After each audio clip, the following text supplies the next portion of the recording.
لا، أنا لست ممن يستسلم حين يفشل، فمهما كانت نظرة الناس عني ومهما كنت ضعيفا أمام أعينهم فلن أنحني، لن أنثني، سأصل إلى حلمي وسأحقق مرادي مهما كلف الثمن. سيعلمون غدا من هو المنبوذ منا. لا ترضى بمنقصة وذل وتقنع بالقليل من الحطام، فعيشك تحت ظل العز يوم ولا تحت المذلة 1000 عام.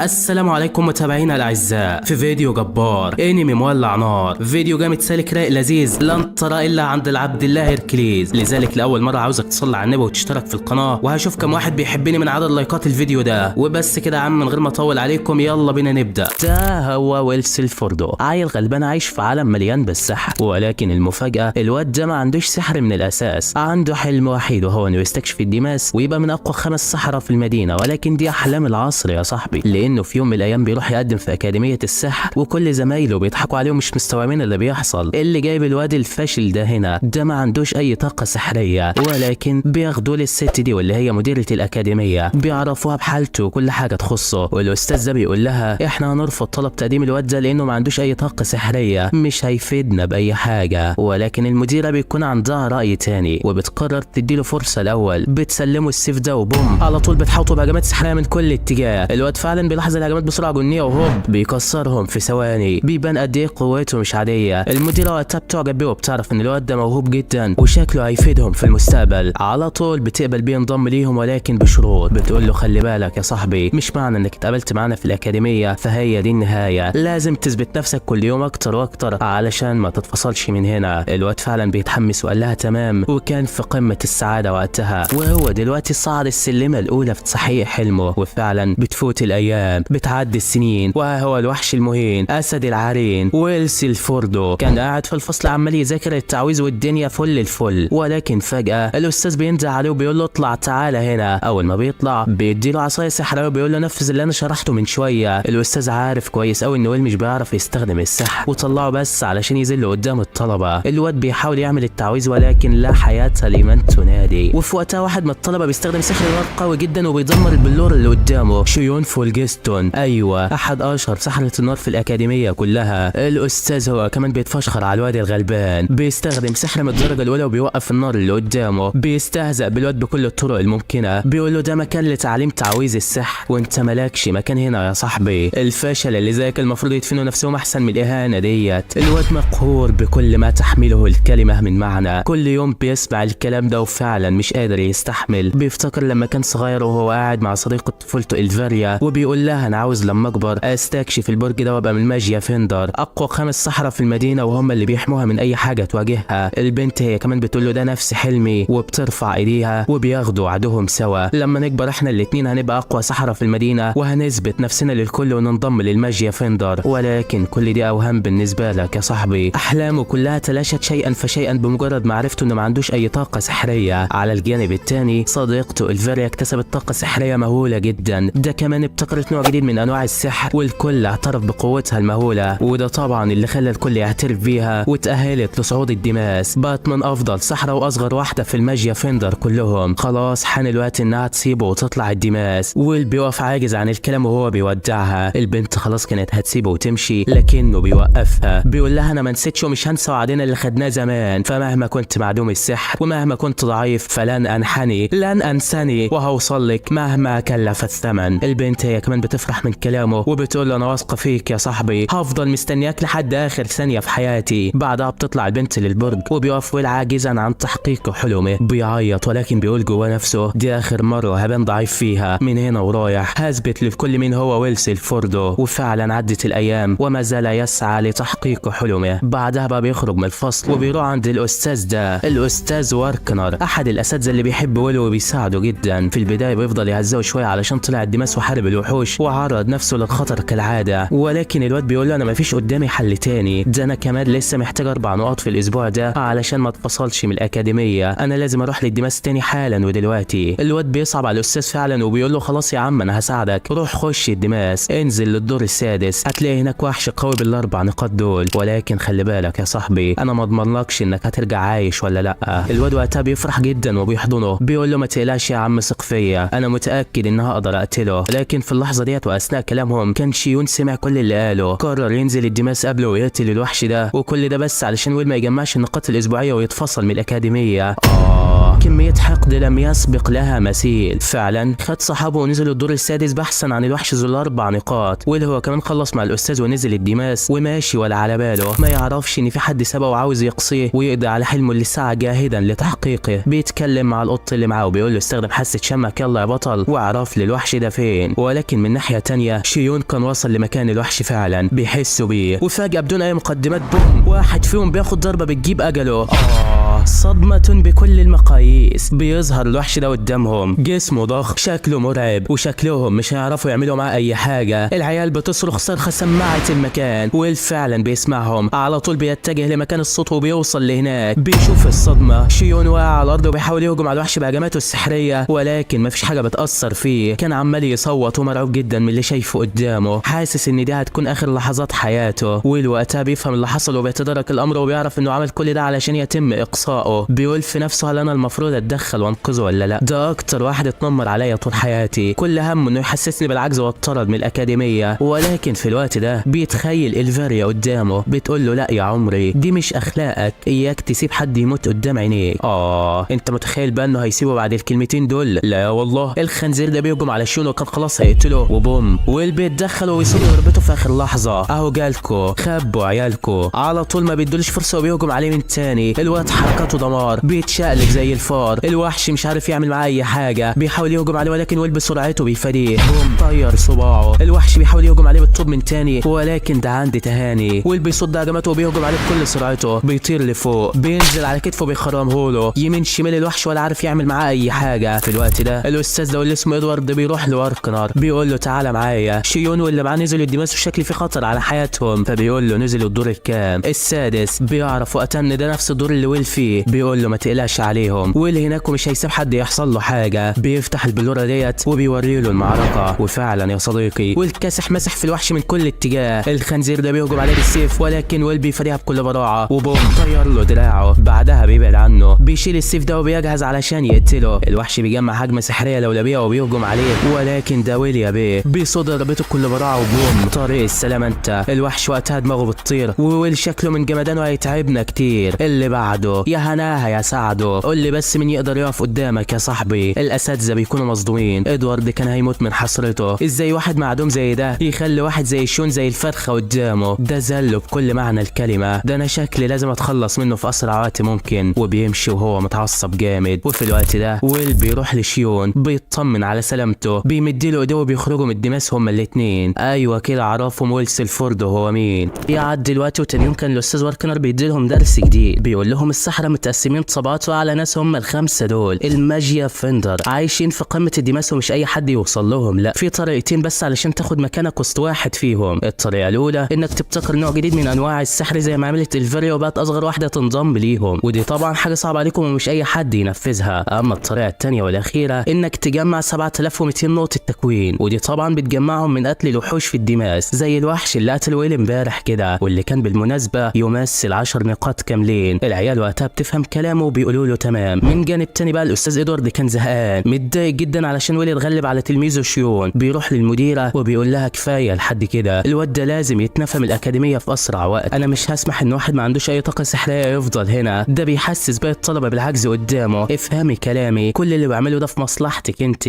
وبصراحه انا ما شفتش اوسخ من كده. مش عيب تبقى شايب كده وحط عيل زي ده في دماغك ولا ايه؟ القذاره والجبن ده كله. المهم المديره بتجيب الكتاب ده وبتفتح احصائياته. ويل سيلفوردو الى جانب انه ما عندوش اي طاقه سحريه ولكن احصائياته خرافيه. ده مقفل كل المواد وكمان عبقري بكل ما تحمله الكلمه. ده لو طردنا واحد زي ده هتبقى خساره كبيره لينا. ولكن يا عم طالما انت مصمم وهمك على الاكاديميه او كده فهسيبك تديله اختبار، ولكن لو نجح في الاختبار ده ما اشوفش وشك هنا تاني. مفهوم؟ مفهوم يا فندم. وشكلها ما تبشرش بالخير نهائي. في الوقت ده بيخرج ويل من الفصل وبيمشي مع الحته دي وبيروحوا للمطعم علشان يتغدوا. بيقعدوا مع بعض يهزروا والدنيا 100 فل و20. وهوب بيحضر في المكان ادوارد اللعين، بيقول له تعالى معايا يالا وانتي خليك هنا ما نشوف هيجيلك تاني ولا لا. وفعلا الواد بيروح معاه، بياخدوا لساحه القتال والواد مش فاهم اي حاجه. ادوارد بيقول له الكلام كالاتي: قدامك ساعه كامله، عرفت تديله ضربه واحده فانت الكسبان وهتاخد 5 نقط، ما عرفتش فتقول لي حلمك بالسلامه وهنتفيك من الكليه، مفهوم؟ الواد لسه هيقول بس يا معلم، الاستاذ بيهجم عليه من غير ما يتكلم، يا دوب بيبعد بيلاقي الهجمه دي بتجهز له وبوم بالطياره بعيد من المكان. الواد بيحاول يصد ضرباته او يعمل معاه اي حاجه ولكن بدون اي فايده، هجماته البسيطه بس مش عارف ولا قادر يفاديها، لكنه مش بيستسلم وبيجمع قوته بهجمه خلفيه بيهجم عليه ولكن بوم تعويذه الدرع بتوقف رجليه، هوب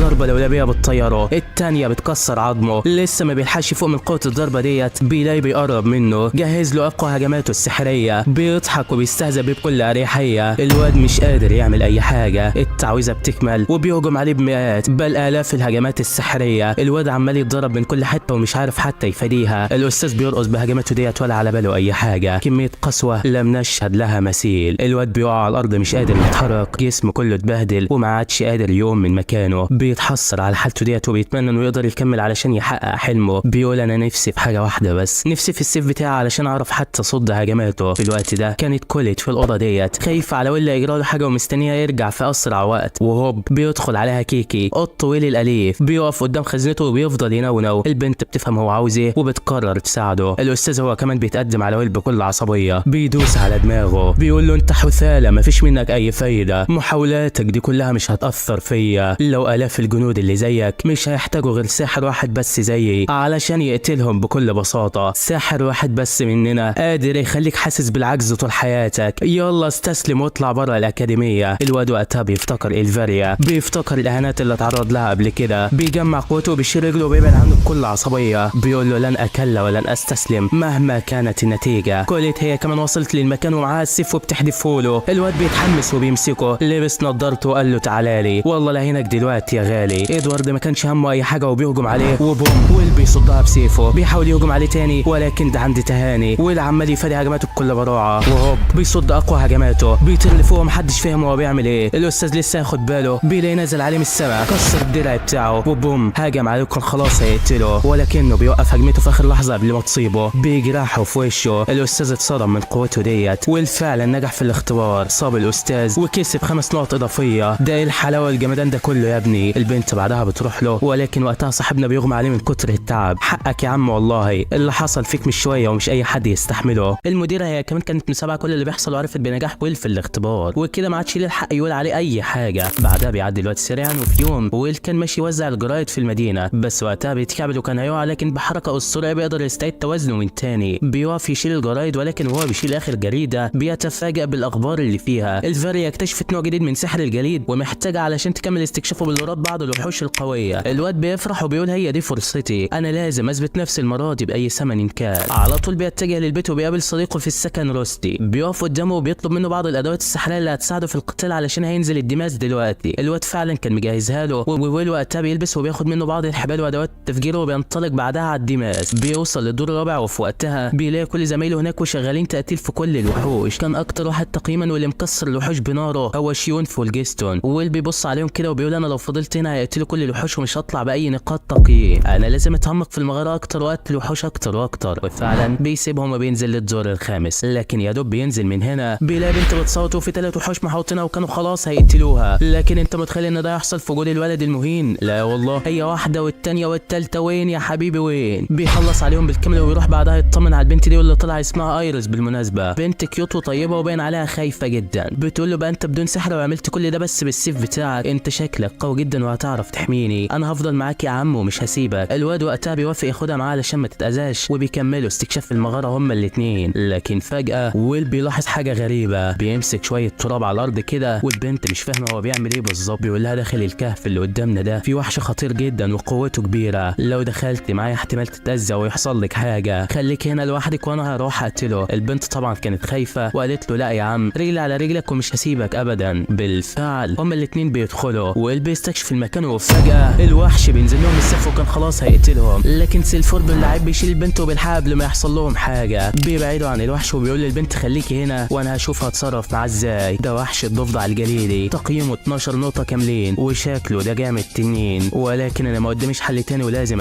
يقتله. وفعلا البنت بتقول له تمام، وفعلا بيسيب البنت وبيطلع ادواته السحريه وبينطلق للقضاء عليه. على طول بيستخدم سرعته الخياليه وبيلف حوالين الوحش علشان يشتته. الضفدع مش فاهم اي حاجه. بوم، ويل بيطلع الحبال اللي معاه ويرميها عليه، بيشد الحبل وبيلفه من الناحيه الثانيه. بس هو ناوي على ايه بالظبط؟ هتفهم كل حاجه كمان شويه. الوحش بيحاول يهجم عليه ولكن ويل بسرعته بيفاديه، مش عارف يصيبه. الواد شغال يلف عليه الحبل من كل اتجاه، واخيرا بيكتفه في مكانه. بيقف قدامه بكل شجاعه وبيجهز للقضاء عليه. بيقول له طالما انت وحش جليدي يبقى اخرك شويه نار وهنسيحك. وبوم، بيولع في الحبل اللي معاه ما هي الا لحظات، والقنابل اللي في الحبل بتفرقع. واحلى مسا عليك يا عم الضفدع. ايوه الواد ده عليه دماغ ولا تقول يا عم اينشتاين. والمحامل وجود نهائي. ده القوه والحلاوه دي كلها يا ابني. وبعد ما الوحش بيموت بيروح يشوف بلورته علشان يجمعها، ولكن في الوقت ده ايريس بتبص له بصه مش تمام، وهوب بتختفي من المكان. بتظهر في المكان ده وبتفك شعرها وبتغير من هيئتها اللي كانت عليها. بيبان انها ما كانتش ضعيفه ولا حاجه. ده كمان بتفتح الباب ده وبتدخل. وهنا كانت المفاجاه. دول هم الماجيا فيندر نفسهم. هم دول اللي الكل بيحلف باسمهم: كاريوت، زينوس، الاين، وكمان الفاريا. بس دول 4 بس. مين هو الخامس بتاعهم؟ ان واحد فيهم متقاعد بسبب سنه، وهم دلوقتي في مهمه البحث عن الشخص اللي يستحق الكرسي ده بكل جداره. وبالنسبه لايريس فهي الكشافه بتاعتهم ونزلت البرج علشان تشوف اكفأ حد في الموجودين. بيقولوا لها ايه يا ست البنات، لقيت حد على القيمه ولا زي كل مره؟ البنت قالت لهم ايوه، لقيت شخص يستاهل الكرسي ده بكل معنى الكلمه. شخص قوي حماني وعنده حلم ومصمم على تحقيقه. قتل الوحش بكل براعه، ولكن في مشكله قد كده، وهي ان ما عندوش اي نوع من انواع السحر. الفاريا تعرف ان هو ده ويل صديق طفولتها. الكل بيستهزأ باللي سمعوه ده. قالوا لها انت هبله ولا ايه؟ اللي انت بتقولي ده مستحيل يحصل. مستحيل حد يوصل لهنا الا اذا كانت طاقته السحريه عاليه جدا. لازم تكون قدنا بل تفوقنا بمراحل، والا ازاي هنعتبر واحد مننا كده؟ انت شكلك مش هتفيدينا باي حاجه. وبعدها كلهم بيمشوا من المكان واحد واحد، لكن الفاريا هي الوحيده اللي كانت في قمه السعاده، مبسوطه جدا علشان صديق طفولتها ما زال يسعى جاهدا لتحقيق حلمهم من ايام الطفوله. المهم ومن جانب تاني كان في اختبار ب10 نقاط في الاكاديميه، وهو قتل اقل حاجه 3 من الغولم دول. طبعا كل الطلبه عماله تستخدم السحر وبيكسروا فيهم بكل سهوله. كانوا اكتر 3 متالقين وقتلوا اكبر عدد من الغولم هم ال3 دول: كوليت، شيون، وثالثهم الواد اللي بينتمي لقبيله الالف ده. لكن فجاه اثناء صيتهم بيظهر الوحش المخيف، واحد بيبهر كل الموجودين، بيستخدم سحر الجليد وبوم بيدمر معظم الروتات في المكان بضربه واحده. يا الله القوه دي كلها يا ابني. الكل مبهور من قوه الواد دوت. لكن من الجانب الثاني صاحبنا ويل ما كانش عارف يعمل اي حاجه. كان ممنوع يستخدم السيف بتاعه ومش عارف يصيبهم بايده المجرده. الكل بيضحك عليه والواد بيسيبهم وبيروح يقعد في جنب لوحده زعلان بسبب ضعفه. لكن فجاه واثناء ما كان قاعد بيدخل عليه الواد صاحب اعلى تقييم يوليوس ماندو. بيقول له انت شكلك بيضايقني يالا، حاول تتلاشاني وتبعد عن الانظار. مجرد وجود طالب معدوم السحر في الاكاديميه دي حاجه مجنناني. انا مش مرتاح بوجودك هنا، ولو وقفت قدامي فانا مش هرحمك. وبعدها بيسيبه وبيمشي. ويل برضه ما زال كل يوم بيظهر له اعداء اكتر من الاول. وفعلا صدق اللي قال ان لم تجد لك حاقدا فاعلم انك فاشل. ولكن ما تزعلش يا صاحبي، ده اكبر دليل على تفوقك عليهم. بعدها بيروح للمطعم وبيقعد مع كوليت وبيحكي لها عن كل اللي حصل. البنت بتحاول تهون عليه وبتقول الاسبوع الجاي هيكون مهرجان السحر، المهرجان اللي هيشارك فيه معظم الطلبه المتفوقين علشان يثبتوا قدراتهم. انا عايزاك تشارك وتعرفهم انت تبقى مين. ده في كشافه من اقوى السحرة في الدماس واصحاب الماجيا فيندر بينزلوا علشان يشوفوا اقوى الناس ويعترفوا بيهم. انت اكيد هتفوز على الكل يا صاحبي. لكن برغم كل الكلام ده الواد قال لها لا، مستحيل اقدم في المهرجان ده واخلي نفسي عرضه للسخريه قدام الكل. انا اصلا مستحمل اهانات زمايلي بالعافيه ومش هستحمل المدينه كلها تتكلم عليا. انا اسف علشان مش هقدر ابقى عنده حسن ظنك فيا. وبعدها بيسيبها وبيمشي. كل الناس بتروح تضرب علشان المهرجان، اما ويلفا بيروح للحانه اللي بيشتغل فيها علشان يجمع له قرشين يسد بيهم مصاريف دراسته. الحانه كانت تبع فصيله الاقزام وكلهم بيحبوه جدا وبيقدروه على عكس الناس التانيه. ويل بيشتغل طول الليل والدنيا تمام التمام، بيفضل ينزل طلبات طول الليل، واخيرا اليوم بيخلص. بيروح يرص الاطباق علشان يروح البيت. لكن فجاه واثناء ما كانوا واقفين بيدخل المكان يوليوس ومعاه 2 صحابه. العيال متكبرين جدا وجايين هنا بس علشان يتنمروا على الاقزام بسحرهم. ده كمان الواد بيلاحظ ويل موجود في الحانه وبدا يشتمه هو التاني. بيقول له الفشل اللي زيك لازم ينضموا لناس همجيين زي الاقزام بالظبط. كلكم على بعض شويه فشل مفيش منكم اي فايده. احد الاقزام بيتعصب جامد لكنه مش قادر يتكلم او يعمل اي حاجه. الواد بيقعد بكل تكبر وبيطلب اكل ومشروب. بينزلوا له طلبه فعلا، وما زال الواد عمال يشتم ويتكبر عليهم. بيقول لهم ايه الاكل الزباله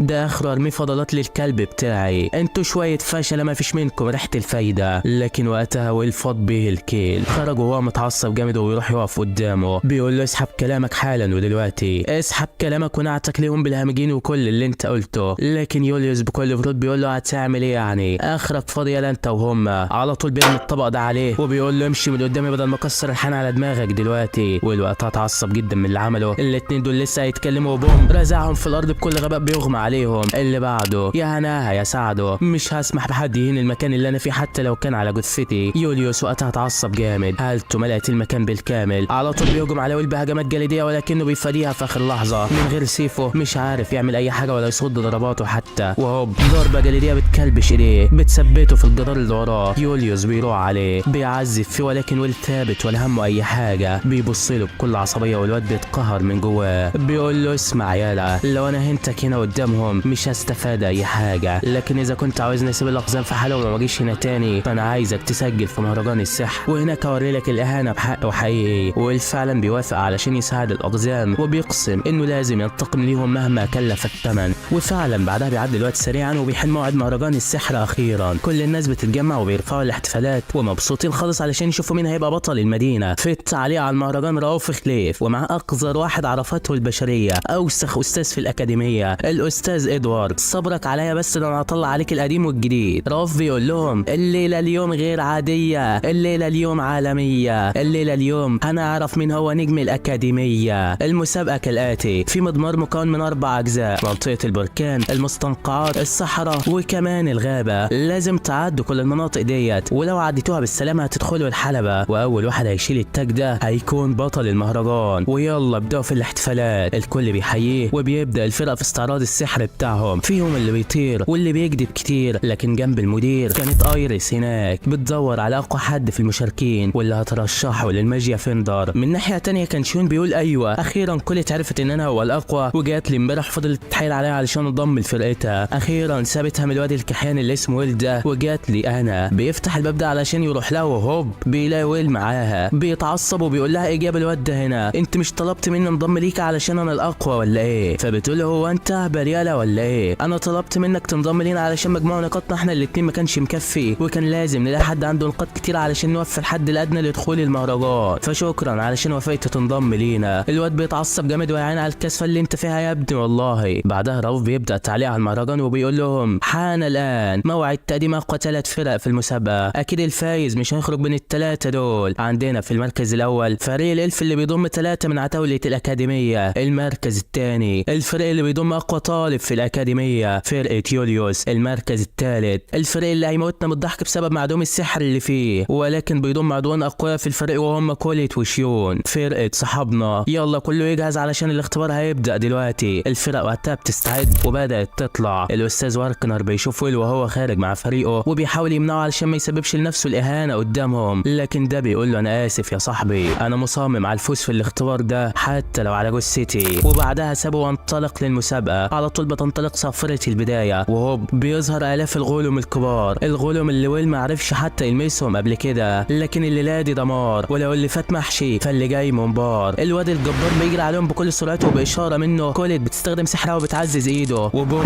ضربه واحده منه خلص على نص الغولم اللي قدامه. اللي بعده يا هناها يا سعده بيتقدم هو وزمايله ورؤوف وكل الجماهير كانوا في قمه الصدمه. ده ويل حاليا هو اللي ساب الكل ومتقدم في القتال. فعلا وصل لتاني جزء في المسابقه. شاف الروبوتات دي واللي تعتبر مدافع متنقله بيضربوا عليه وكانوا هيصيبوه لكنه بيعمل حاجز وبيصدها. بعدها بينطلق على المدافع بكل قوته وكوليت بتساعده بتنزل سيوف بسحرها قدامه وبوم ويل بيشيل السيوف دي وبيدمر بيها المدافع بكل دقه. فعلا كسر كل المدافع وما عادش غير اخر واحد. ابلع انت كمان. بضربه واحده ويل بيشقه لنصين. هو الواد ده شكله هيعملها ولا ايه؟ من ناحيه تانية كان باقي الطلاب هم كمان بيتقدموا في المسابقه. يوليوس وجماعته كانوا واقفين ولا هاممهم. الواد ده بيقول له ده ويل سبقنا وشكلنا كده مش هنحصله لازم نتحرك بسرعه، لكنه بيبتسم بكل برود وشكله ناوي على حاجه. ويل مازال بيتقدم وخلاص عدى المرحله الثالثه بنجاح واللي كانت بتضمه بعد الفخاخ السحريه. كده ما عادش قدامه غير الغابه وبعدها حلبه القتال. بيقول علشان ما حدش يعطلنا واحنا بناخد التاج فاحنا مش هنخش الحلبه على طول، لا هنستناهم في الغابه هنا وهنعمل لهم كمين ونقضي عليهم من غير ما حد ياخد باله. لا عبقري يالا. في هذه الاثناء بقى كان شون متضايق جامد مش عاجبه اللي بيحصل قدامه. بيفتكر الاهانات اللي اتعرض لها من ويل قبل كده وانه حسسه بالشفقه على نفسه لما انقذه في الدماس. اشتعل من الغضب وبيقول انا هو الاقوى، ازاي اسمح لنفسي اكون تابع لشخص زي دوت؟ انا مش هسمح للحال ده يدوم اكتر من كده. في اللحظات دي ويل كان حاطط خطته ولسه هينفذها. بالله ضربه كانت هتصيبه لولا انه اتفاداها في اخر لحظه. اوبا، ده يوليوس يا جماعه وصل للمكان اللي هم فيه وناوي يقتله. يا حلاوه، ده شكلها هتولع ولا ايه؟ بيقول له مش قلت لك ههينك يلا، اجهز بقى علشان مش هرحمك. وبوم، استخدم سحر وجهز مئات الهجمات وضربوا بيها. الواد بيجري وبيحاول يفاديها، لكن فجاه بيلاقي شيون بناره وبيسيحها. هالته ملأت المكان ووشه محمل بملامح الكراهيه والغضب. الكل كان مفكر انه هيواجه يوليوس، لكنه بيبص لويل بكل عصبيه، بيجهز اقوى هجماته السحريه، بيضرب عليه، لكن كل بتعمل حاجز في اخر لحظه وبتحميه. المكان كله اتهز من قوه الضرب لدرجه انها حرقت نص الغابه. ويل بيقوم بعدها بالعافيه، بيقول هو ايه اللي بيحصل بالظبط؟ احنا الاتنين في فريق واحد يا عم، انت ليه بتهاجمني؟ شيون قال له علشان افش غل يالا، انت حسستني ان وسير اللي شافك وانا ماشي وراك شكل التابع كده. انا لازم اهزمك دلوقتي واثبت للكل من هو شيون الحقيقي. ويل كان لسه يتكلم بيلاقي شيون بيهجم عليه وبيبعده، بيقول له يلا واجهني يالا. كوليت كانت مقهوره باللي بيحصل وبتحاول توقف القتال بينهم، لكن فجاه يوليوس بيمنعها، بيعمل حاجز وبيوقفها كده. ويل مفيش قدامه اي حل غير انه يقاتل، بيشيل سيفه وشيون بيهجم عليه بكل قوته، لكن ويل بيفاديها. شيون بيهجم عليه تاني ولكن برضه عمال يفادي ومش عاوز يهجم عليه. راوف وكل الجماهير ما كانوش مستوعبين اللي بيحصل، ازاي واحد يهاجم زميله وسايب باقي الفرق؟ ايه رايك في اللي بيحصل ده يا استاذ ادوارد؟ الاستاذ وقتها بيبتسم وبيقول له ما ينفعش طبعا، ازاي واحد يهاجم زميل ليه في الفريق؟ لكنه من جواه كان في قمه السعاده. في الوقت ده شيون كان جاب اخره خلاص. بوم، هجم عليه ضربه طيرته، التانيه مسكت رجله، شاله وكان هيرزعه في الارض، لكن بيفك نفسه في اخر لحظه. بيقول له ما تهاجمني زي الرجاله يالا، انت ليه مش عاوز تقاتل؟ طالما انت مش عاوز تقاتل فانا هجبرك تهجم غصب عنك. على طول جمع كل هالته السحريه، عمل تعويذه النحر ذو الجناحات الاسطوريه. الكل اتصدم اول ما شافوا اللي عمله. الواد ده اتعلم كل ده فين؟ وبوم، هجم على ويل بي. ويل على طول بيتدارك الموقف وبيقطع جناحاته، لكن النسر بيتجدد في ثواني، بيحاول يهرب منه بكل اللي يقدر عليه، لكن هجمه في الثانيه بتلاقيه الواد فعلا جاب اخره وما عادش قادر يتحرك. شيون هو كمان تعب من القتال. ويل بيبص له بكل حسره وبيقول له انت ليه بتكرهني؟ انت ليه عاوز تقاتلني؟ انا كل اللي بحاول اعمله ان اركز على حلمي واتلاشى اي مشاكل حواليا، ولكن ليه كلكم بتكرهوني؟ طب انا ما اذيتكوش في اي حاجه، ليه الحقد ده كله عليا؟ شيون بيتعصب وبيقول له علشان انت مش شايفني. فاكر لما كنا صغيرين وكان كل الناس بتتنمر عليك؟ كنت انا الوحيد اللي بدافع عنك، جيت لحد عندك، حاولت اقرب منك واخليك تنضم ليا وتبقى واحد من اتباعي، لكنك وقتها صدتني، قلت لي سيبني في حالي، غور من قدام، انا عندي حلم ولازم احققه. انا ما نسيتش الكلمه ديت لحد النهارده، برغم عجزك اللي انت فيه تغاضيت عن اي حاجه علشان توصل لحلمك. كان نفسي في حاجه واحده بس، انك تعتبرني خصم ليك زي ما انا معتبرك غريمي. انا عايزك تبص لي البصه اللي انا شايفك بيها.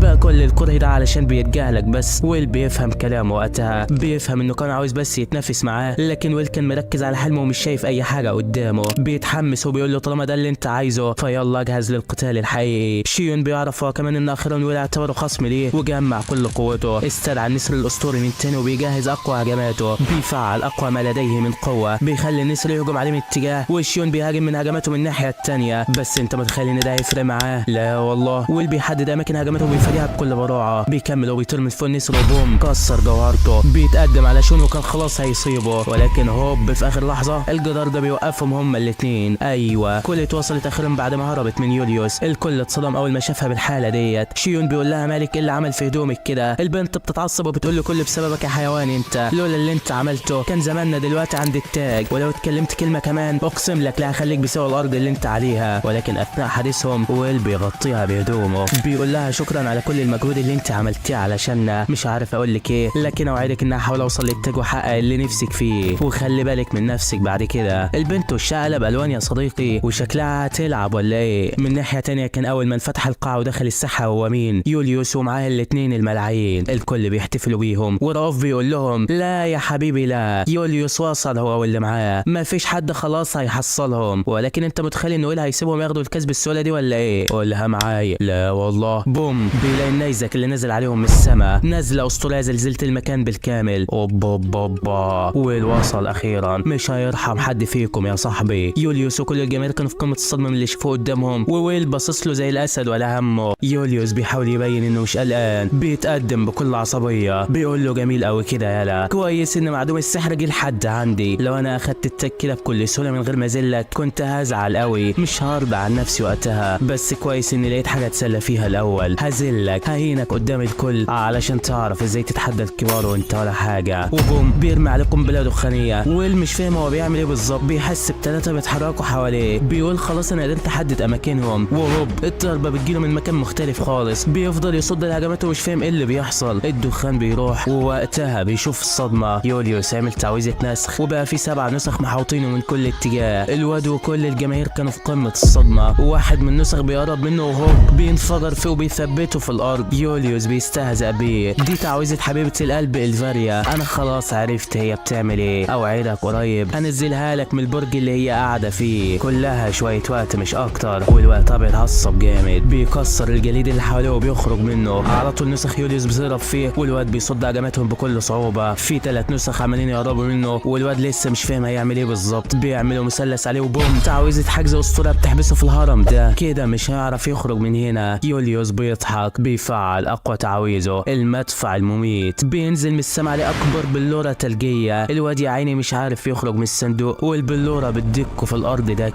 الكل بيقول دي خلاص نهايته، مستحيل يقوم منها تاني. الكل بيكون مصدوم، وايرس ورست كانوا في قمه الحزن على صاحبهم اللي اتدفن تحت التراب. يوليوس بيلف الجمهور وبيقول لهم ايوه دي هي قوتي، ده هو سحري، انا المرشح ان اكون خامس الماجيا فيندر خليفه الفاريا. انا فهمت التعويذه اللي رشحتها للبرج، وقريب هثبت للكل ان سحرها ولا حاجه بالنسبه لي.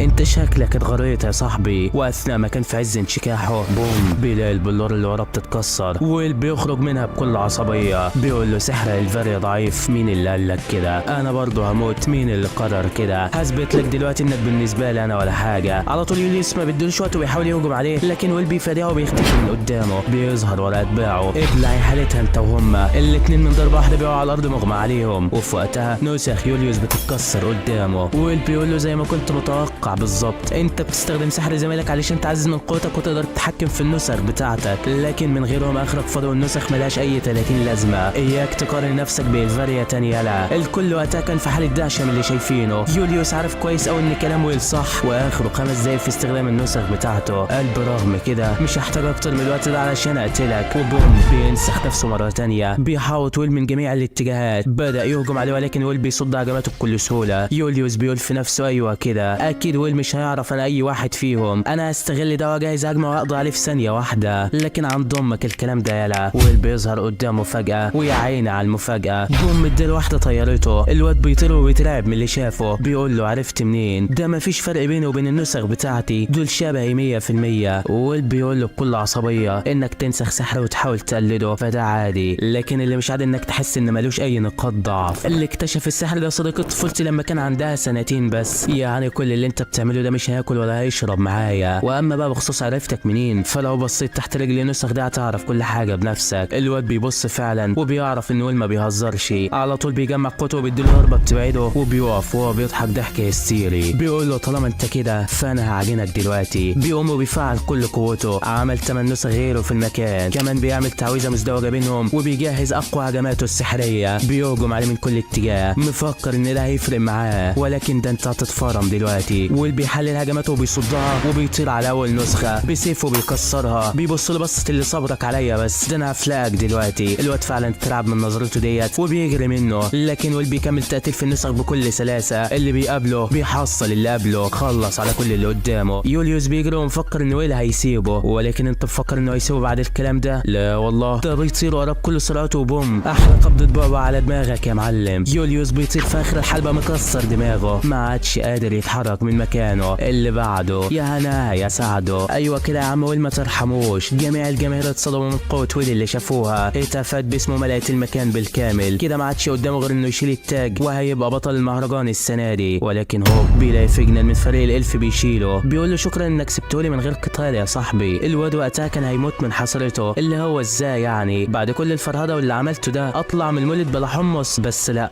في الوقت ده كانت الفاريا في البرج وشافت كل اللي ويل عمله، شافت تضحياته ودفاعه عنها قدام الكل. بتفرح جدا من نجاحه وبتقول انت اكيد هتوصل لي يا صاحبي، فاصرارك على تحقيق حلمك وعملك الدؤوب عمرهم ما يروحوا على الفاضي ابدا. وشكلها بدات تحبه اكتر من الاول يا صاحبي. في الوقت ده كوليت بتروح لويل الحلبه، بتحاول تخفف عنه وبتقول له مش مهم الكاس النهارده، المهم ان كل الجماهير والاساتذه دول عرفوا مين الشخص اللي حط على اعلى واحد تقييم في الاكاديميه، عرفوا مين هو معدوم السحر صاحب القوه الاسطوريه. ايوه يا جماعه، هو بابي حته قليله في البلد ولا ايه؟ الواد بيفرح من كلامها اللي قالته وكان في قمه السعاده وقتها. بعدها بيعدي الوقت سريعا وحان الان موعد الاحتفال. بيروح لحانه الاقزام، خد الاستاذ واركنر وعملوا احتفال هناك. الكل فرحان بيه وبانتصاره وبيشكروه على كل اللي عمله علشانهم. بيقولوا له شكرا يا ابني، مش عارفين من غيرك كنا هنعيش ازاي هنا، انت اللي رجعت كرامتنا من تاني، لو عشنا عمر في عمرنا مش هنعرف نوفي لك ربع حقك يا صاحبي. الواد بيفرح من كلامهم وبيقول لهم ده اقل حاجه عندي، كفايه اني جبت لكم واحد جديد في المطبخ. ايوه اغسل المواعين كويس يلا. يوليوس فعلا ما كانش طايق نفسه ومش عارف يجيبها منين ولا منين. المهم بيخلص اليوم بينهم على كده، وتاني يوم بيروح ويل للاكاديميه. على عكس العاده بقى كل الطلبه اول ما بتشوفه بتروح تتكلم معاه والكل عاوز يصاحبه. الكل بيتلم حواليه والواد مش مستوعب اللي بيحصل. هو انا بقيت محبوب بينكم من امتى؟ بنت هي كمان بتحاول تتقرب منه، بتمسك ايديه وبتقول له تعالى معايا. كلت وقتها بتضايقه وبتضرب ايديها وعلى طول بتاخده وبتمشي، وشكلها لعبت معاك يا معلم. المهم بيعدي الوقت سريعا، وبعد ما بيخلص ويل في الاكاديميه بيكون في الطريق للحداد علشان يثقل سيفه ويرجع زي الاول من تاني. ولكنه قبل ما يدخل للحداد بيلاقي اللي بينده عليه، بيلاقي البنت دي واللي اسمها ليهانا، احد اشهر الطالبات في الاكاديميه كلها، وكمان دي تبع لاحدى العائلات المرموقه. الواد بيستغرب وبيقول ازاي واحده زي دي تكلمني، اكيد هي تقصد حد تاني. البنت قالت له لا اقصدك انت، تعالى معايا انا عايزاك في موضوع مهم دلوقتي. بالفعل الواد ما يقدرش يرفض لها طلب وبيروح معاها ومش عارف هي واخداه على فين بالظبط. بيدخلوا الاوضه ديت وبيلاقي الحبايب كلهم متجمعين، يوليوس، شيون، فيجنال، كلهم موجودين، اقوى واشهر 3 في الاكاديميه، وكمان ليهانا بنفسها هنا. هو ايه اللي بيحصل بالظبط؟ العيال هم كمان مش فاهمين حاجه. البنت بدات توضح اللي هي عايزه تعمله، بتقول لهم التدريب العملي في الدماس هيبدا قريب ولازم نعمل مجموعات علشان هنفضل اكتر من يوم هناك. انا جمعتكم هنا دلوقتي علشان انتوا اقوى طلبه في الاكاديميه، دي هتكون فرقتنا اللي هننزل بيها للدماس، وده علشان نجمع اكبر عدد من النقاط الممكنه. طبعا يوليوس وشيون كانوا هيطقوا من كتر الغضب، بيقولوا لها مستحيل ننضم مع فاشل زي ده مره تانيه، ده معدوم السحر ولا هيفيدنا باي حاجه واحنا في الدماس. فيجنال بيقول لهم لا غشيم ياض انت وهو، يعني بعد كل اللي عملوا فيكم وكمان بتسالوا بيه، ده لسه من يومين مديكوا بالجزمه. انت يا شيون مش الواد ده انقذ حياتك وكمان كسر عظمك في الغابه ولا لحقت تنسى؟ وانت كمان يا يوليوس عاوز تغسل المواعين تاني ولا ايه؟ عجب عليك يا زمن والله. العيال بيهدوا فعلا وبيفهموا كلامه، وليهانا بتطلع الكاس دي بتحط عمله معدنيه فيها وبتقول لهم كل واحد قدامه عمله زيها، اللي موافق ينضم للفرقه ديت يحطها في الكاس، واللي مش موافق يقدر يمشي بكل سلاسه. وفعلا فيجنال اول واحد بيحط العمله والباقي بيوافق وراه. دي هي بقت فرقتهم الاساسيه اللي هينزلوا بيها للدماس. بيعدي الوقت وتاني يوم كانوا الاساتذه بيعرفون باللي هيحصل، واركنر بيقول لهم النهارده هتنزلوا الدماس ولكن مش هتطلعوا في نفس اليوم، لا انتوا هتقعدوا هناك 7 ايام كاملين علشان تعدوا الاختبار العملي. لاول مره في حياتكم مسمح لكم الدور السابع للدور العاشر، محدش يتعمق اكتر من كده. ادوارد هو كمان بيقول لهم الاختبار ده غير انه صعب ولازم تأقلموا نفسكم فيه خلال الايام اللي هتقعدوها، ده اختبار حياه او موت. كل سنه بنخسر في الاختبار ده 3 أو 4 من الطلبه على الاقل، بيموتوا بسبب تهورهم في مهاجمه الوحوش، فلازم تخلوا بالكم كويس قوي وما تقلقوش برضه. كل الاساتذه موجودين معاكم وهنوزع نفسنا خلال الطوابق الخطيره علشان لو حد حصل له حاجه. الكل بيفهم الكلام وبعدها بيجهزوا شنطهم علشان ينزلوا الدماس. كل طبعا بتروح معاهم علشان ما تسيبش ويل لوحده وبتقول له انا معاك ومش هسيبك. فعلا بينطلق الكل تحت ويا ويلك من اللي هيحصل علشان يا دوب بينزلوا من هنا بيلاقوا سرداب من العناكب دي بيظهر قدامهم. ويل كان لسه هيهاجمهم وبوم ليهانا بتطير عليهم، سحرها خطير جامد ومثير، وبلع ضربه واحده خلصت على كل الجماهير. اللي بعده يا هناها يا سعده، وشكل البنت دي ما بتهزرش يا صديقي. المهم بعدها بيكملوا في الدماس وكل ما وحش يقابلهم واحد من زمايله بيخلص عليه بسحره، ويل مش عارف يجمع ولا نقطه لحد دلوقتي. فيجنال بيستهزأ بيه وبيقول انا كنت مفكرك حرفوش اكتر من كده، لكن بالطريقه ديت مش هتعمل اي حاجه غير انك تعطلنا، انا شكلي خيبت ظني فيك ولا ايه؟ الواد بيتحرج من كلامه ولكن ما علينا يعني. بعدها بيكملوا تقتيل في الوحوش وبيعدي اول يوم عليهم في الدماس، بيقفوا في المكان ده علشان يرتاحوا ويشوفوا هيعملوا ايه بعد كده. وفي الاول ويل بيوزع عليهم الاكل اللي معاه، ولكن لما بيجي يدي الفيجنال منابه بيقول له حطه على الارض وسيبه وانا هاجي اخده. الالف اللي زي لو لمس واحد فاشل زيك هيحس بطاقه سلبيه وهيجي له النحس على طول، علشان كده ما تقربش مني تاني. الواد فعلا بيحطه على الارض وبيقعد زعلان من كلامه. وليهانا هي كمان بتقول لهم الخطه كالاتي، هنسيب الدور السابع والثامن وهننزل للعاشر على طول، وهناك هنلاقي حامل الدور ده واللي يقدر ب 110 نقطه تقييم، هنهجم عليه واحنا بكامل قوتنا علشان نقدر نقتله، لكن لو هدرنا الوقت في الوحوش التافهه اللي زي ديت عما نوصل له مش هنعرف نعمل معاه اي حاجه. الكل طبعا بيوافق على خطتها الجهنميه، وفعلا من تاني يوم بيبداوا في تنفيذها. بيكملوا استكشاف في الدماس لاقرب طريق للطابق العاشر، لكن من ناحيه تانيه كان في 2 وصلوا للطابق ده فعلا، قتلوا كل اللي فيه بكل وحشيه، بس دول هيئتهم مش بشريه، محدش عارف مين دول بالظبط، وواحد فيهم مالوش دماغ من الاساس. مين دول وايه قوتهم؟ محدش عارف حاجه. في الوقت ده كانوا اصحابنا وصلوا فعلا للطابق العاشر، وقتها بيشوفوا الصدمه، بيلاقوا الوحوش دي مقتوله قدامهم ومش مصدقين اللي شايفينه. معقوله حد من الطلبه وصل لهنا؟ بس لا، ده فرقتنا هي اللي كانت في المقدمه. واللي هو كمان بيحلل اجزاء الوحش وبيقول لهم دول اتقتلوا بدون استخدام اي طاقه سحريه. التشوهات اللي في جسمهم تبين ان في حد قتلهم بايده المجرده مش اكتر. بس ازاي كده؟ دب الرعب في قلوبهم جميعا، بيهدوا نفسهم وبيقولوا يمكن حامي الدور هو اللي قتلهم ولا حاجه، تعالوا ننزل له. وفعلا بينزلوا كلهم لمكان حارس الدور العاشر، لكن وقتها بيلاقوا الصدمه الثانيه. ده حارس الدور هو كمان اتقتل بكل وحشيه. بس مين اللي عمل كده؟ اكيد الاتنين اللي كانوا هنا من شويه، ولكن لسه محدش فيهم يعرف عنهم اي حاجه. الكل اترعب من اللي شايفينه، كله بيستخدم سحر البحث علشان يشوفوا لو في حد في المكان، بس مفيش حد قريب منهم. طب الاتنين اللي كانوا هنا من شويه دول راحوا فين؟ ده شكل في إنة كبيره بتحصل.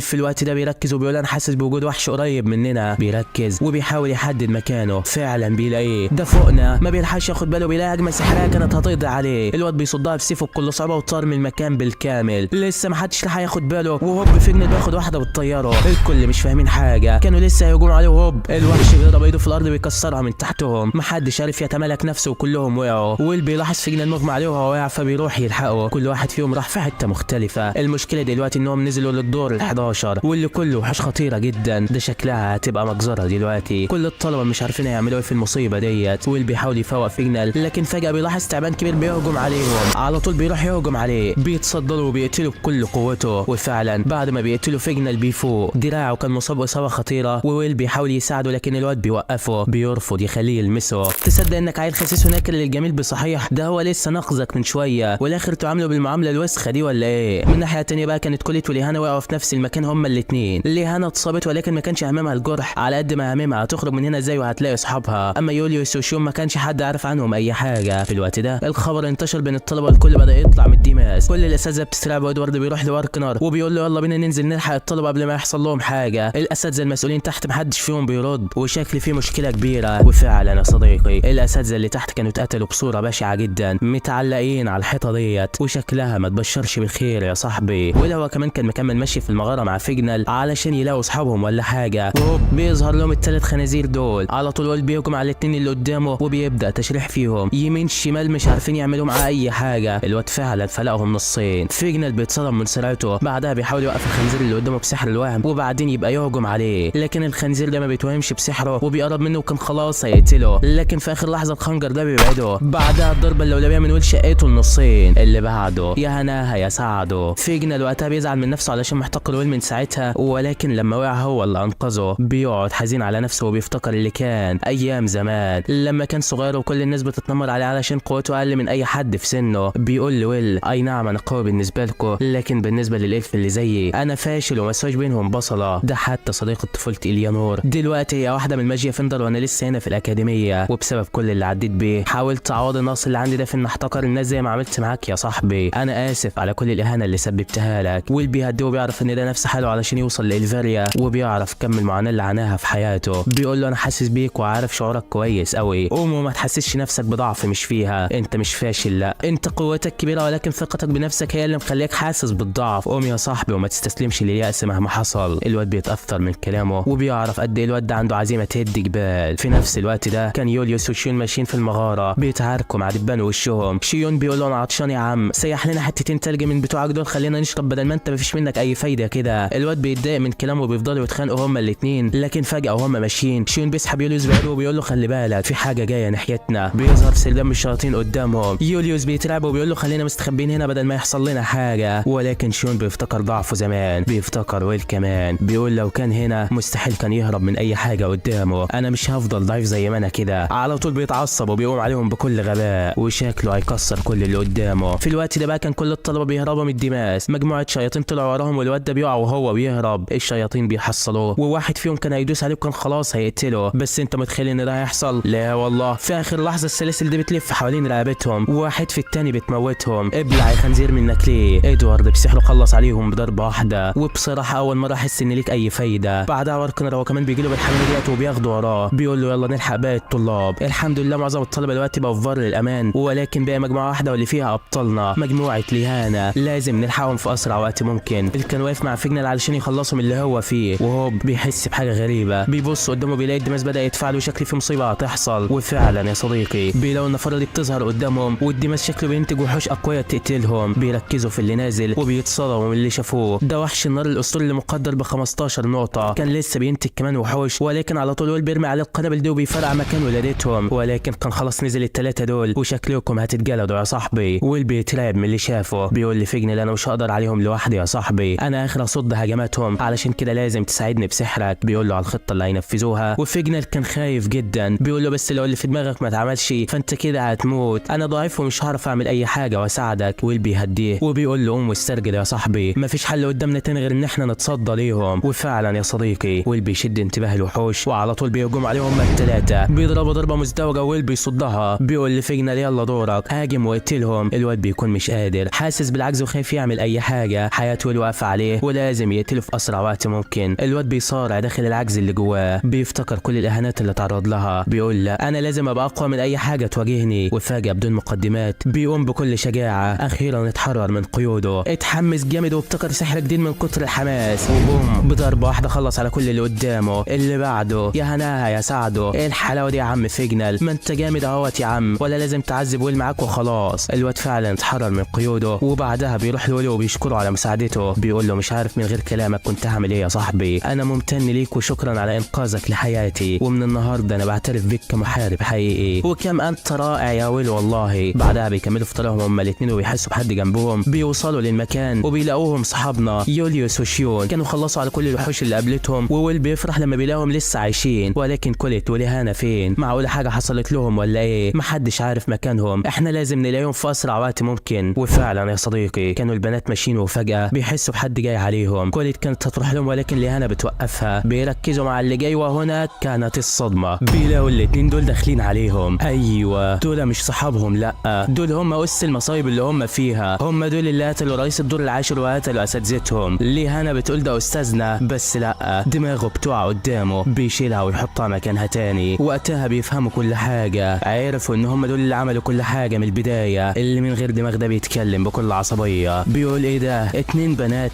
ده احنا هنتسلى بيكم دلوقتي. اوبا صدمه بكل المقاييس، العيال شكلها هتموت دلوقتي. بعد ما الاتنين دول بيظهروا قدام ليهانا وكوليت، العيال ما بيكونش مصدقين اللي شايفينه قدامهم. كوليت بتقول لهم انتوا مين وانت ازاي تحولت لجسم الاستاذ بتاعنا؟ الواد بيضحك ضحكه كلها خباثه، بيمسك دماغه بوم بيفرتكها قدامهم، بيقول لها احنا الشياطين اللي هندمر حماة البرج اللي قدامكم، احنا اللي هنقتلكم ومش هنبقى على سيرتكم. وهو بيضرب عليهم هجمه سحريه قويه كانت خلاص هتقتلهم، ولكن انت مفكر انهم هيموتوا بالسهوله دي ولا ايه؟ لا والله. في اللحظه الاخيره بيظهر ويل اللعيب، بيصد الضربه قبل ما حد يحصل له حاجه. يوليوس شيون فيجنال هم كمان وصلوا. اللي بعده يا هناها يا سعده. الشياطين على عكس المتوقع اول ما بيشوفوهم كلهم هنا بيفرحوا وبيقولوا جميل قوي كده، كويس انكم بقيتم اكتر من اتنين، انا كده هضيف 5 روز جديده لمقتنياتي.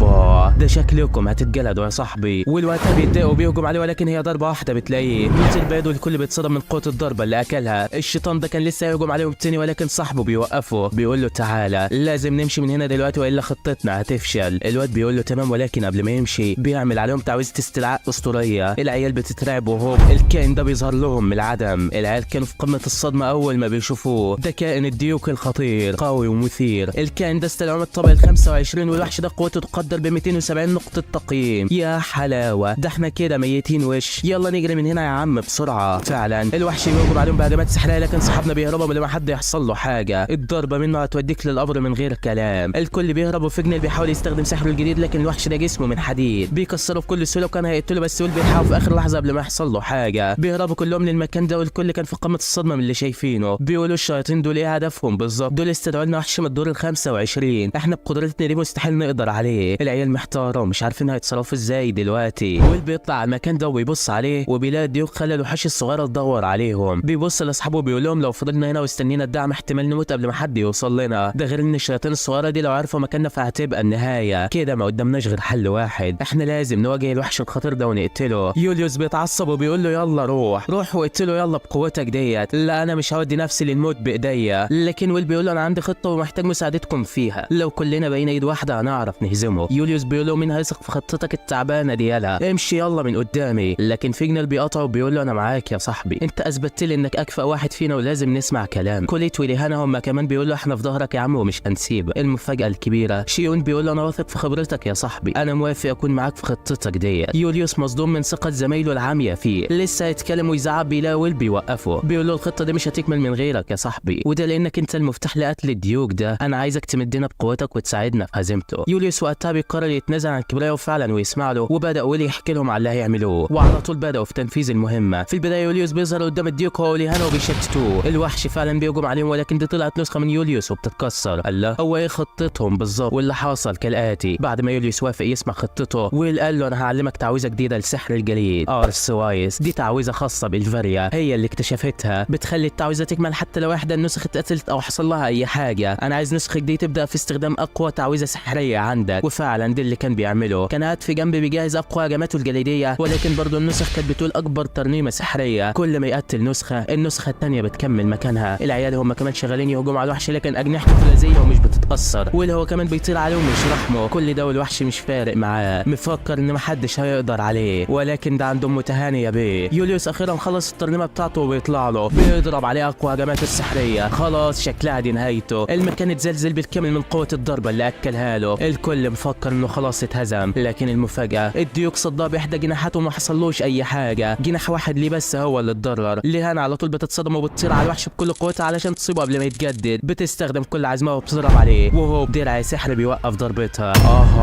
صدمه بكل المقاييس، دي الحاجه الوحيده اللي محدش كان يتوقعها. ازاي وحش يقدر يعمل درع سحري؟ ده شكلنا مش هنقدر عليه بقى. ده كمان بيهجم عليها بهجمات سحريه وكانت خلاص دي نهايتها، لكن في اخر لحظه ويل بيشيلها وبيحاول يهرب بيها. الهجمات ورا برضه والواد مش عارف يفاديها، وفعلا احدى الهجمات بتكسر الدرع وبتصيبهم، وبيطير هو وليهانا بعيد. الكل بيقلق عليهم وبيكونوا مصدومين من اللي حصل. ليهانا ما حصلهاش حاجه، اما ويل فبسبب الضربه اللي اكلها جاله صدمه عصبيه وما عادش قادر يتحرك. الكل بيزعل عليه ومش عارفين هيتصرفوا ازاي وقتها. ليهانا بتقف بكل شجاعه وبتقول لهم اهربوا من المكان وخدوا ويل معاكم، انا هروح اشتت الوحش بكل اللي اقدر عليه وانتم سيبوني وامشوا. بتتقدم ولكن انت تفكر ان محدش هيقف جنبها. فيجنال هو كمان بيتقدم وبيقول لها معاك يا باشا ومش هسيبك، يا نعيش عيشه فل يا نموت احنا الكل يا صاحبي. والله يا عم الترجوله ومفيش زيك. البنت بتفرح من كلامه وبيهجموا هما الاثنين عليه، البنت بتهاجم بسحرها وفيجنال بيثبته بشجره، ولكن برضه الوحش ده قوي جدا ومفيش حاجه بتاثر فيه. في الوقت ده ويل بيفوق من صدمته ولكن برضه ما كانش قادر يتحرك، بينده على شيون وبيقول له اضربني يمكن الصدمه تروح واعرف اتحرك من تاني. شيون وقتها بيتعصب جامد، بيقول له انا اصلا مخنوق منك يلا، بيضرب فيه بكل غباء وبيقول له لو ما كنتش اتهورت وخليتنا قاعدين كان زماننا مرتاحين دلوقتي. ليهانا وفيجنال بيهجموا على الوحش وخلاص هيموتوا وانت نايم هنا ومفيش منك اي فايده. بيضرب عليه تاني بكل قوته ولكن ويل بيمسك ايديه، الامل بيبان في عينيه، بيقول له شكرا ليك يا صاحبي، بسببك انا بقيت قادر اتحرك دلوقتي. بيقاوم وبيقوم من تاني، بيشيل السيف بتاعه وبينطلق لمساعده زمايله. الكل بيتصدم من عزيمه الواد الجباره، وفعلا هي دي اخلاق المحارب ولا بلاش والله. شيون بيستغرب وبيقول ازاي الواد ده مش خايف برغم كل اللي حصل له؟ ده قام وراح على الوحش بكل قوته وانا قاعد هنا مرعوب اتحرك من مكاني، هو الواد ده قلبه من حديد ولا ايه؟ وقتها كولت بتتعصب وبتقول له لا خايف واكتر من اي حد فينا كمان، فاذا كان عندنا سحر وبنهاجم من بعيد، ولكن ويل كل مره لازم يقاتل الوحش وجها لوجه علشان يقتله بالسيف بتاعه. طب عمرك تخيلت كميه رعب وانت بتقرب من وحش زي ده؟ اكيد لا، عمرك ما هتحس باللي ويل حسه ابدا. هو ده السبب اللي ميزه عننا، هي دي الشجاعه اللي المفروض نتحلى بيها كلنا. انا كمان هروح اقاتل جنبه وخليك هنا قاعد تلعن ظروفك التافهه ديت. الواد فعلا بيتاثر من كلامها وكولت بتسيبه وبتمشي. في الوقت ده بقى كان ويل عمال يهجم على الوحش بكل قوته، يحاول مهما يحاول ولكن مش عارف يوصل للوحش ويغرشه، حتى بيجمع قوته بيحاول يهجم عليه ولكن بوم، هي ضربه واحده بترزعه في الارض. كولت هي كمان وصلت وبتساعده، والواد بيجي في باله فكره، بيبص لها كده وبتفهم قصده على ايه. في الوقت ده الوحش بيهجم عليه ولكن فجاه ويل بيختفي من قدامه، بيطير في الجو عليه. كولت بتستخدم سحرها وبتساعده وبينزل على الوحش بالسيف بتاعها، كان خلاص هيصيبه ولكن بوم، الوحش بيفادي هجمته في اخر لحظه. هو احنا مش هنخلص منك النهارده ولا ايه؟ الوحش هو كمان بيتعصب من اللي حصل وبيفعل كل قوته، وكان هيهجم على ويل بيها ولكن بيتفاجئ باللي بينادي عليه بكل عصبيه. ايوه شيون راكب النسر بتاعه اخيرا وصل علشان يساعدهم. الديوك اول ما بيشوفوا بيهجم عليه ولكن شيون بيفادي ضربته بالنسر بتاعه وبينزل بكل شجاعه، بيقول له طالما ويل بيقاتل فانا كمان هقاتل وهقتلك دلوقتي. وبوم بنلاقي بيفعل اقوى تعويذه الناريه، تعويذه اسطوريه بيهجم على الوحش بيها. فعلا شيون اتطور وقوته بقت جباره، ولكن برغم كل القوه ديت الوحش ولا بيحصل له اي حاجه. الله يخرب بيتك يا عم، انت مش هتموت بقى ولا ايه؟ العيال كلهم في حاله تخبط، ما عادش حد فيهم قادر يقاتل او يرفع سيفه حتى. ولكن في الوقت ده ويل كان واقف عارف يفكر هيعمل، ولكن فجأة بيلاقي الحجر ده بيقع قدامه. الواد اول ما بيمسكه بوم بيدخل داخل ذكرياته وبيشوف نبوءة غريبة جدا. بيشوف واحدة شايلة ابنها قدام البرج، وفي ست تانية بتكلمها بتقول لها الولد ده هو اللي هيغير العالم بكل اريحية، هو ده اللي هيضم السيف مع العصا السحرية، هيوري العالم قوته الحقيقية. وبوم النبوءة بتخلص على كده. ويل كان مستغرب جدا من اللي شافه ومش فاهم معنى الكلام بالظبط، مين الطفل ده ومين الست اللي كانت شايلاه. لكن فجأة بيشوف السيف قدامه، بيفتكر النبوءة وبيجري عليه. بينده على شوني وبيقول له اضرب عليا. فعلا شون بيسمع كلامه وبيضرب عليه بسحر النار بتاعه. بوم بنتفاجئ كلنا باللي بيحصل. السيف التهم ضربة شون وحوطته النار من كل اتجاه، باين عليه بقى قوي جدا. الكل مصدوم اللي شايفينه ومحدش فاهم حاجة. ده كمان بنلاقي بينطلق على الوحش بكل عصبية، بيفادي بكل سهولة هجماته السحرية، بيطير في الجو وبيجهز علشان يقتله. وبوم بنلاقي بيكسر جميع هجماته وبينطلق كنيزك على الوحش بكل قوته. وبوم ابلع يا عجل انت. ويل اداله الضربة القاضية اللي فلقته نصين امام عيون كل الموجودين. جميع من في المكان كانوا مذهولين ومش مصدقين. الواد ده قتل ديوك خطير يقدر ب 270 نقطة تقييم. ده القوة الجبارة دي كلها يا ابني. وفي تلك الاثناء طاقة السيف بتختفي، والواد كان جاب اخره خلاص، بيوقع على الارض وخلاص ما عادش قادر يتحرك. كان لسه هيرتاح ولكن بيبص قدامه بيلاقي الاف الشياطين بيهجم عليهم مرة واحدة. هو ده وقتكم ولا ايه؟